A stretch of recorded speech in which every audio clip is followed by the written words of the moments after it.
Jesus was tried 6 times, not once, not twice, 6 separate proceedings across Jewish and Roman legal systems. And here's what strikes you when you read through all 4 gospel accounts side by side.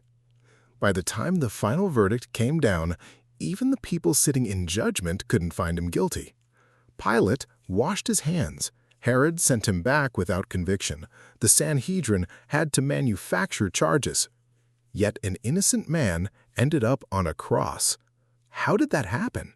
What was actually said in those rooms? And what does each trial reveal about what people were really afraid of? Today, we're walking through every single trial of Jesus in order, not to litigate whether the verdicts were fair, but to understand what the scriptures actually tell us happened. Because when you see all 6 proceedings laid out in sequence, you begin to understand something that changes how you read the Passion Week. The trials weren't about finding truth. They were about eliminating a threat. Before we walk into those rooms, you need to understand the legal landscape Jesus was facing. Because in 1st century Jerusalem, there were 2 systems of justice operating at the same time, and they didn't always agree. The Jewish legal system had its own courts, its own laws, its own procedures. The Sanhedrin was the highest authority, a council of 70 religious leaders who could try cases involving the Torah and Jewish law. They had real power. They could interrogate, they could convict, they could sentence, but there was one thing they couldn't do. They couldn't carry out a death sentence. That power belonged to Rome. This is crucial. Jesus lived under Roman occupation. Rome controlled the military, the borders, and ultimately the power of execution. The sword belonged to Caesar. So even if the Jewish courts wanted to execute someone, they needed Roman permission. They needed the prefect, the Roman governor, to sign off on it. This creates a fascinating tension that runs through all 6 trials. The Jewish leaders want to get rid of Jesus. They believe he's a blasphemer, a threat to the faith. But they can't execute him on their own. They need Pilate. And when Pilate finally gets the case, he doesn't actually want to execute him. He keeps trying to find a way out. So what you have is a legal chess match where nobody really wants to do what they end up doing. The Jewish courts want conviction without execution. The Roman governor wants to avoid controversy without acquittal. And in the middle is an innocent man being shuttled between them. There's also something important about Jewish law itself.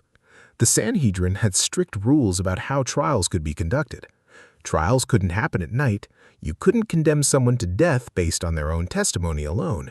You needed 2 or 3 independent witnesses whose stories matched. You needed time between the conviction and the execution. There was supposed to be due process even in ancient Jerusalem. So keep all of this in mind as we move through the trials, because what you're going to see is a legal system being stretched and bent to reach a predetermined conclusion. Trial 1. Before Annas. The illegal night interrogation. After Jesus is arrested in the Garden of Gethsemane, he's brought first to Annas. Not to Caiaphas, the current high priest, to Annas, the former high priest who still carried enormous influence. John 18:13 records it simply. They brought him first to Annas. Now, Annas had held the position of high priest years earlier, but he'd been deposed by Rome. He no longer had the official title, yet he remained the patriarch of a powerful priestly family. His son-in-law was Caiaphas, who was the current high priest. Annas was like the emeritus power behind the scenes, the one people still went to for guidance. And Jesus is brought to his house, at night, in secret. What happens in Annas's house is described in just a few verses, but it's important because it sets the tone for everything that follows. John 18:19 through 23 records it. Meanwhile, the high priest questioned Jesus about his disciples and his teaching. "I have spoken openly to the world," Jesus replied. "I always taught in synagogues or at the temple, where all the Jews come together. I said nothing in secret. Why question me? Ask those who heard me. Surely they know what I said." There's something remarkable in Jesus' response. He's not being evasive. He's pointing out the absurdity of a secret interrogation about public teaching. Everything he taught was done in daylight, in front of witnesses, in the temple itself. So why the nighttime interrogation? One of the officials standing nearby strikes Jesus across the face. John 18:22 records it. When Jesus said this, one of the officials nearby struck him in the face. "Is this the way you answer the high priest?" he demanded. And Jesus responds with quiet dignity. "If I said something wrong, testify as to what is wrong. But if I spoke the truth, why did you strike me?" This first trial is already showing us something. The system isn't interested in questions, it's interested in control. An innocent man is being interrogated in secret, in violation of the very laws that were supposed to protect him. And when he points out the illegality of the procedure, he gets hit. Annas doesn't formally convict him here, but he does something almost worse. He establishes a pattern. He shows Jesus that the legal system he's about to face has already made up its mind. The questioning isn't seeking truth, it's seeking confession. After this interrogation, Jesus is sent to Caiaphas. Now we move to the house of Caiaphas, the official high priest, and this is where the religious trial really begins. Matthew 26:57 through 68 and Mark 14:55 through 65 give us the most detailed account.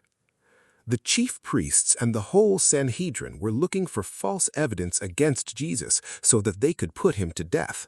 But they did not find any, though many false witnesses came forward. Stop right there.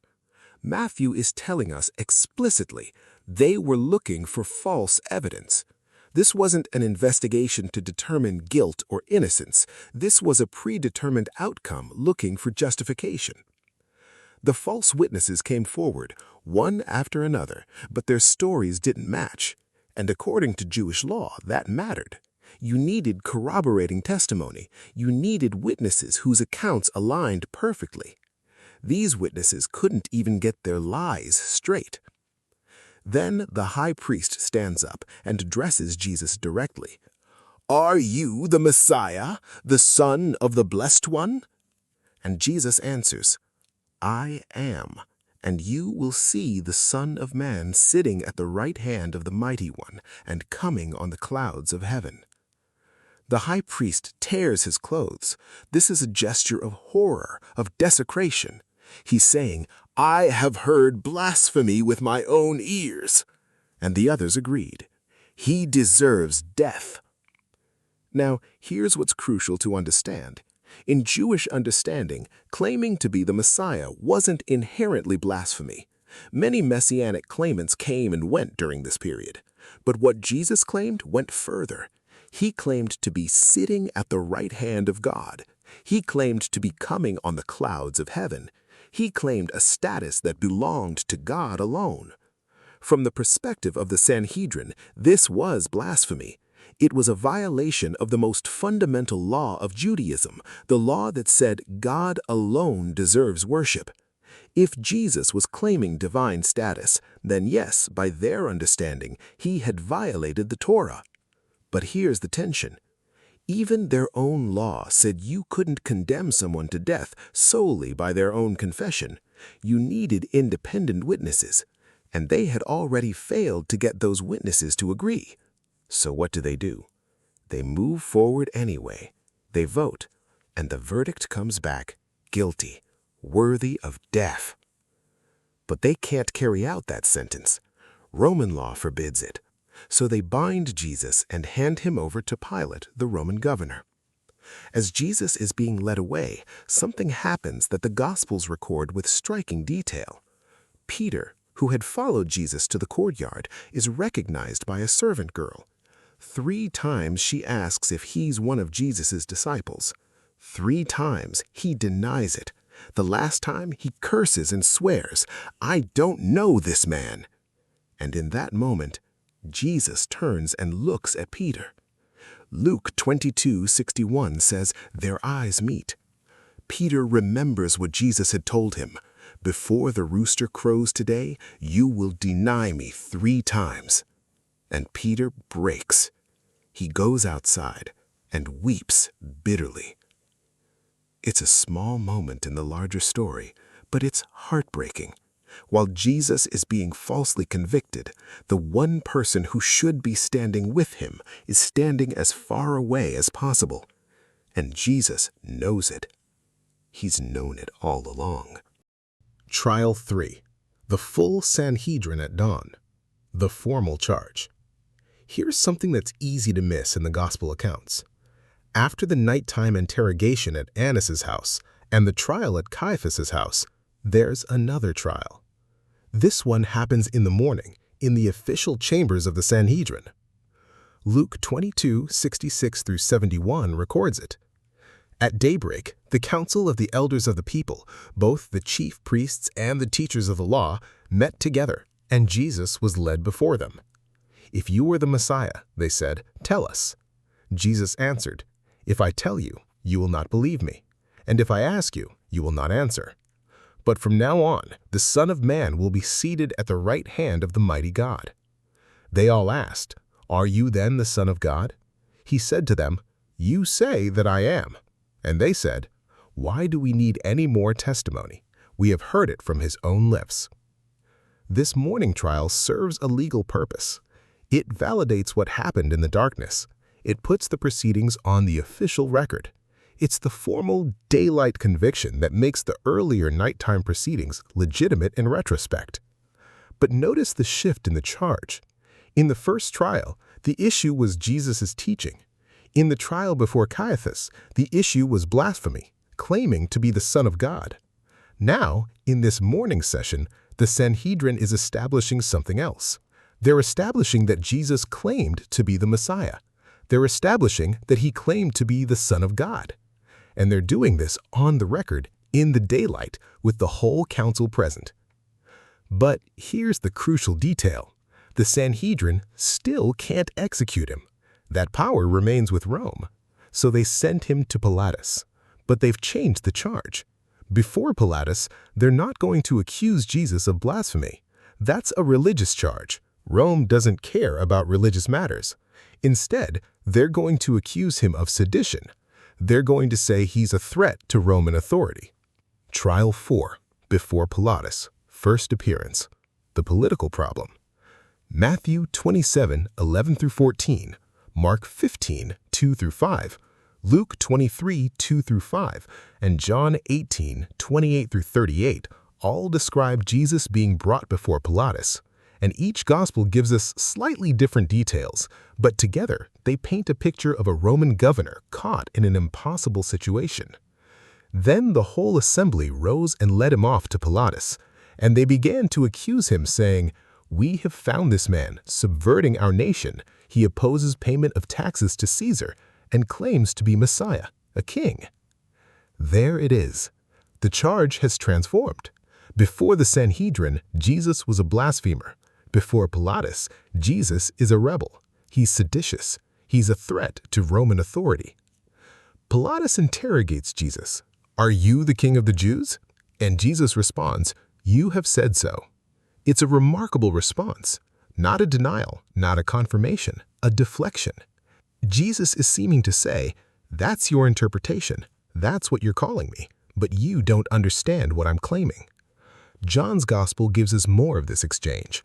Pilatus presses Jesus, "Don't you realize I have power to either free you or crucify you?" And Jesus responds, "You would have no power over me if it were not given to you from above. Therefore, the one who handed me over to you is guilty of the greater sin." There's something profound in that response. Jesus is telling Pilatus the truth. Yes, Rome has the power of the sword, but that power comes from somewhere higher. And the greater sin belongs to those who handed him over, to those who knew better, who had walked with him, who had heard his teaching. Throughout this interrogation, Pilatus becomes increasingly uncomfortable. John 18:38 records him saying, "I find no basis for a charge against him." He's telling the truth. By Roman law, Jesus hasn't done anything wrong. He hasn't advocated open rebellion against Rome. He hasn't called for people to refuse to pay taxes. He's taught about God's kingdom, yes, but that's not inherently seditious. But Pilatus is caught. The Jewish leaders are pressing him. The crowd is gathering, And he's a practical man. He needs to keep the peace in Judea. So what does he do? He passes the problem to someone else. Trial 5 before Herod Antipas, the convenient pass-off. When Pilate hears that Jesus is from Galilee, he remembers something useful. Herod Antipas, the tetrarch of Galilee, is in Jerusalem for the Passover festival. Galilee is Herod's jurisdiction, so Pilate sends Jesus to Herod. Only Luke records this trial. Luke 23 verses 6 through 12 give us the details. On hearing this, Pilate asked if the man was a Galilean. When he learned that Jesus belonged to Herod's jurisdiction, he sent him to Herod, who was also in Jerusalem at that time. Herod is thrilled. Luke tells us, when Herod saw Jesus, he was greatly pleased, because for a long time he had been wanting to see him. From what he had heard about him, he hoped to see him perform some sign. Think about that. Herod has heard about Jesus. He's heard about the miracles, and he wants Jesus to perform for him like a magician at court. Herod plied him with many questions, but Jesus gave him no answer. Jesus refuses to perform. He refuses to engage with Herod's curiosity, and Herod, disappointed and insulted, ridicules him. The soldiers mock him and dress him in an elegant robe, a mockery of royalty, and sent him back to Pilate. It's a dark moment. Jesus is being treated as entertainment, as a curiosity, as a fool. But notice what's happening legally. Herod, like Pilate, doesn't convict Jesus. He doesn't find him guilty of anything. He just passes him doc. In fact, Luke tells us something remarkable. That day, Herod and Pilate became friends. Before this, they had been enemies.